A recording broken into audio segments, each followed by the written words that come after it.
The prisoner of the Crimson Throne. The grand throne hall of the Xeran Empire shimmered with crimson light, the air thick with the smell of molten metal and fear. 1,000 alien eyes stared down at the lone human standing at the center of the marble floor. His wrists were chained, his armor shattered, his face marked by a deep scar running from his eye to his jaw. He stood tall despite the weight of pain and defeat. At the end of the hall sat Queen Sarathis, ruler of the Xyrans, a being of silver skin and burning golden eyes.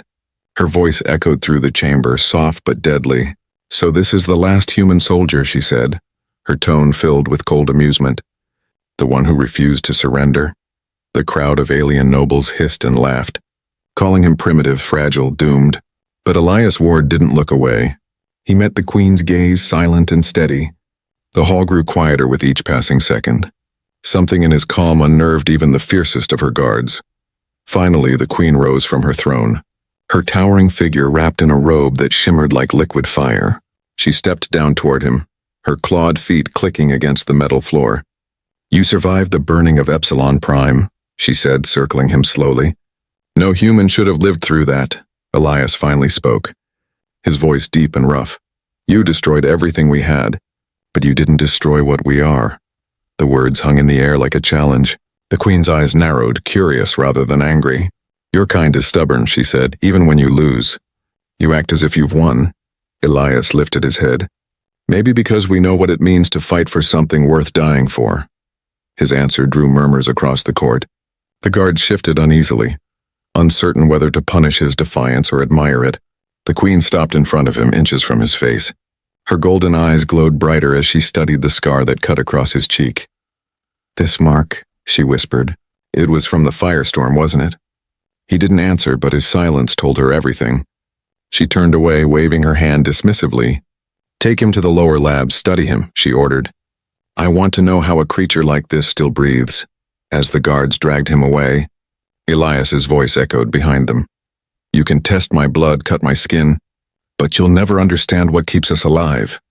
The Queen froze for a moment, the words striking something deep within her. The sound of his chains faded, but his voice remained in her mind like a ghost. Later that night, when the court had emptied and silence ruled the Crimson Hall, Sarathis sat alone on her throne, staring at the mark where he had stood. She had conquered countless worlds, crushed empires and erased species. Yet for the first time in years, she felt something new. Curiosity mixed with unease, she whispered to herself. "You survived the fire," her voice barely audible, "but how?" The question lingered in her mind long after the lights of the palace dimmed. Far below, in the dark metallic corridors of the Xyran laboratories, Elias sat chained in a containment cell, staring at the cold stars through a narrow window. His scar burned faintly under the sterile light, but he smiled faintly, whispering under his breath, "You'll learn soon enough, Your Majesty." Outside, the alien city pulsed with life, unaware that something had shifted inside their queen's heart. A single spark of doubt born from one human's unbroken spirit. The experiment that failed. The laboratories of the Xeran Empire were nothing like the throne hall. They were silent caverns of glass, light, and humming machines. Cold mist drifted from silver tubes as alien scientists examined the last human. Elias sat restrained in a transparent chamber, dozens of scanners crawling across his body like mechanical spiders. They measured his pulse, his skin temperature, the strange rhythm of his human heart. Queen Sarathis stood behind the observation glass, unseen. Her golden eyes followed every flicker on the screen. "Begin the test," one scientist said. "Expose him to level 5 radiation." The chamber filled with blinding blue light, strong enough to melt steel. The alien researchers expected him to scream, to die instantly like their own kind had. But Elias remained still, breathing heavily but alive. Minutes passed, alarms flickered, and disbelief spread through the room. The radiation levels were fatal for any known species. Yet the human endured. One researcher trembled, whispering, "It's not possible. He should be dust." Sarathis leaned closer to the glass, her reflection staring back at her like a shadow of doubt. "Increase it," she ordered quietly. Her advisors exchanged nervous glances. "My queen, that level could destroy the chamber," one said. But her tone left no room for disobedience. "Do it," she replied. The light intensified, the machine screamed. Energy pulsed like a storm. Elias's skin glowed with faint blue veins. But he didn't fall. He gritted his teeth, blood dripping down his arm, and whispered one word. No. Then, the glass cracked. A surge of energy burst outward, throwing the scientist to the floor. When the light faded, the human still sat breathing, weak but alive. The machines around him were dead, sparks dancing like dying fireflies. The Queen stepped forward, staring in disbelief. She dismissed the guards and entered the chamber herself. Her silver boots clicked against the scorched floor. The air smelled of burned ozone and iron. Elias looked up at her through tired eyes. Satisfied? He murmured. She didn't answer. Instead, she crouched near him, studying the faint scar that seemed to glow when he endured pain. How did you survive? She asked softly. Your kind shouldn't be able to. He smiled faintly. Maybe because we learned the hard way, pain keeps us alive. Her eyes flickered, that answer echoing somewhere deep in her memory. She stood slowly and turned to her scientists. Release him from the lab, she commanded. He's no test subject, gasps filled the room. Your Majesty, that's dangerous, one protested. He's unpredictable. But the Queen's gaze silenced them all. That night she found herself walking the quiet halls alone. Her reflection followed her in every mirror, the face of a conqueror haunted by a single human's endurance. In her private chamber, she whispered to herself, he survived what should have ended him. Her fingers trembled as she touched her own chest, feeling her heart beat faster. Meanwhile, in his dim cell, Elias looked at his burned hands and the faint scar across his cheek. He whispered, you'll understand one day. Queen. The soft hum of alien machinery filled the air, but beneath it something new was beginning to stir. Not rebellion, but recognition. Across the stars, the mighty Queen of the Zyran Empire dreamed for the first time in years. And in that dream she saw Earth unburning, surviving, enduring the same way he did. The Queen's dream, that night. The Queen did not rest. Her palace was silent, the stars outside burning cold above the Zyran homeworld. She sat alone beside her window, watching the twin moons drift through the dark sky. Yet her mind was far away. She closed her eyes for a moment, and the dream began. She stood on a world she had never seen before. The air smelled of rain and salt, the ground soft beneath her feet. Blue oceans stretched to the horizon, and the wind carried laughter, human laughter. Children ran through fields, and their voices echoed like light. Then the dream shifted. The sky darkened, fire rained down, screams replaced the laughter.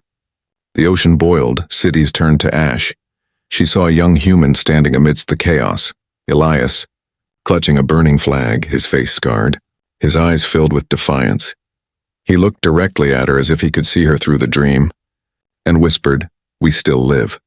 The Queen gasped and woke, cold sweat running down her silver skin. Her heart pounded like a war drum. For the first time in her reign, Sarathis felt something she couldn't name. It wasn't fear, it wasn't guilt. It was something softer, heavier, like the shadow of regret. She rose from her bed and walked through the dim halls until she reached the observation balcony, overlooking the city. Towers of glass shimmered below. Yet all she saw was the burning of Earth from her dream. At dawn, she summoned her advisor, Lord Varen, a cruel strategist with eyes like cold metal. The human, she said quietly. Move him out of the labs, Varen frowned. My queen, he's a symbol of resistance. If the council learns you've spared him. She cut him off with a wave of her hand. He's to be kept under my protection, she said, and no one is to harm him again. The order spread through the palace like thunder. The guards whispered, the scientists protested, but none dared to disobey. Within hours, Elias was transferred to a small chamber near the royal gardens, a place filled with light, air, and silence. He sat on the balcony, feeling the warmth of a foreign sun for the first time in months. That evening, Sarathis visited him, not as a queen, but as a shadow in a dark cloak. The guards didn't see her enter. She stood near the doorway, watching him trace the scars on his own hand. He looked older than before, yet there was still fire in his eyes. Do you dream? She asked softly. He turned, surprised by the question. Every night, he said, but I don't see the past anymore. I see what's left. She stepped closer, her voice almost human now. I saw your world, she whispered. It burned, but you did not. He smiled faintly. That's what we do. We survive. Even when the universe says we shouldn't. The Queen felt her chest tighten. a strange warmth spreading through her. For centuries she had ruled through fear. Never mercy, never compassion, yet now, facing this wounded man, she felt her certainty cracking like old glass when she left.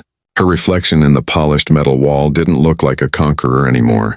It looked like someone searching for forgiveness. Later, in her council chamber, her general spoke of conquering the remaining human colonies, but she remained silent, her eyes distant. Her mind caught between duty and something she could no longer destroy. That night the queen dreamed again. Only this time she wasn't watching the fire. She was standing beside Elias, holding the same burning flag, and when she looked up, the stars whispered one word back to her. Why? The scar that spoke. The Ziran palace glittered beneath the twin suns, its spires reaching into the red clouds like blades of crystal. For weeks the queen's behavior had changed. The court whispered that she spent too long near the human, that her orders had grown hesitant. They said the conqueror was losing her edge, but none dared say it aloud.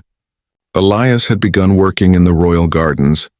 The guards watched him closely, yet he never tried to run. Instead, he tended to the strange glowing plants, speaking softly to them, sometimes humming songs of earth. The queen often stood at her window watching from above, curious why his presence calmed her restless mind. That peace shattered one morning when a scream echoed through the palace halls. An explosion ripped through the lower chambers. Smoke filled the corridors. The queen's guards rushed to her, weapons drawn. Assassins! Someone shouted. The traitors had struck from within. Alien rebels who despised her compassion toward the human. As the queen turned the corner, a blast of plasma fire roared past her face. The heat burned her skin. Another shot followed, but before it could strike, a figure leaped between her and the blast. It was Elias. The impact threw him to the ground, the smell of scorched metal filling the air. He coughed, clutching his side, but still managed to stand. Get down, he said hoarsely. Grabbing a fallen guard's weapon, the queen froze for a heartbeat, watching this fragile being defend her with his life. Together they fought through the smoke, their silhouettes flashing between fire and shadow. When the last attacker fell, silence returned, heavy, suffocating silence. Elias collapsed beside the marble wall, breathing hard. His uniform burned, his skin marked by old scars and new wounds. The queen knelt beside him, her golden eyes wide. For the first time her hands trembled. You fool, she whispered. You could have died. He smiled weakly. Wouldn't be the first time. Blood trickled down his neck, and the old scar across his cheek seemed to glow faintly in the firelight. The queen reached out slowly, her claws retracting, her hand soft. She touched the scar with the tips of her fingers. Tracing its rough edges, her voice shook. Barely audible. This mark. You lived through it. The words were not a question, they were a revelation. Something she had never said to any living creature. The hall fell silent. Even the fires seemed to quiet. Her golden eyes shimmered, and for the first time, a single tear slipped down her cheek. He looked at her, surprised. You're crying, he said softly. Aliens don't cry, she answered, her voice breaking. But maybe I'm not the same anymore. Her hand lingered on his face, feeling the warmth of human skin, fragile yet unyielding. The guards arrived moments later, but she raised her hand, stopping them. No one touches him, she commanded. Her tone carried the weight of a storm. The guards hesitated, unsure if they were witnessing mercy or madness. She turned to them, her voice like thunder. This human saved your queen. From this day forward, he is under my protection, and anyone who harms him will answer to me. The hall fell silent, every eye on her as the impossible words left her mouth. Elias watched her stand, proud yet shaken. He whispered, You don't owe me anything. She looked down at him, her expression unreadable. Maybe not, she said, but I think I owe myself the truth. As night fell, the queen stood alone in the palace courtyard, staring at the stars. Her fingers brushed the faint burn on her own arm, a mark from the battle. And she whispered the same words she had spoken to him. You lived through it. Then after a long pause, she added quietly, And maybe so did I. Far away beyond the alien skies, the universe itself seemed to hold its breath, for in that single act of compassion, something far greater than survival had begun, the birth of understanding between two enemies. The Dawn Pact. The next dawn rose over the Ziran capital in a blaze of silver and red. The palace stood scarred from the attack, its walls cracked but still shining. Much like the two beings who had survived the night before, the queen stood at her balcony, dressed in ceremonial armor that shimmered like molten glass.